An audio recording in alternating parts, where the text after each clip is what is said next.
नमस्कार, मी Bhimrao Lonare. IBM TV9 news मध्ये मी आपलं स्वागत करीत आहे. यावेळी मी रवी भवन परिसरामध्ये आहे आणि रवी भवन परिसरामध्ये अधिवेशन संपल्यानंतर सुद्धा पोस्टरबाजी बघायला मिळत आहे.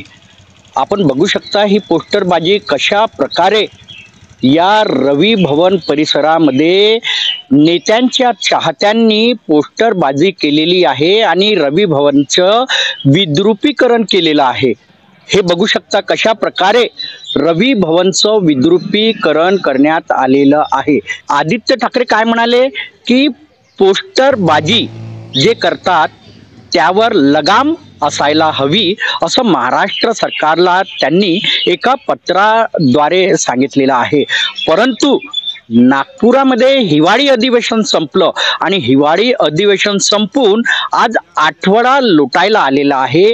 तरी रवी भवन परिसरामध्ये जे नेते आहेत त्यांच्या चाहत्यांनी जे इथे पोस्टरबाजी केलेली आहे ती अद्यापही काढण्यात आलेली नाही. जिथे लिहिलेलं आहे इथे पोस्टर लावण्यास मनाई आहे असं फलक या रवी भवनामध्ये लिहिलेला आहे. इथे पोस्टर लावण्यास मनाई आहे असं फलक लावण्यात आलेला आहे. परंतु या फलकावरच नेत्याच्या चाहत्यांनी आपलं पोस्टर लावलेलं आहे. एकूणच सांगायचं झालं तर नेता प्रेम असायला हवं, परिसराचं विद्रुपीकरण व्हायला नको याचं भान सुद्धा या नेत्यांच्या चाहत्यांना असायला हवं.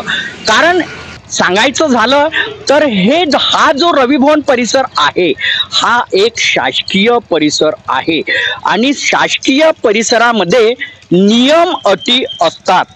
परंतु या नियम अटी धाब्यावर ठेवून या नेत्यांच्या चाहत्यांनी या शासकीय परिसराला म्हणजेच रवी भवन परिसराला पोस्टर लावलेले आहेत आणि त्याचं विद्रुपीकरण केलेलं आहे.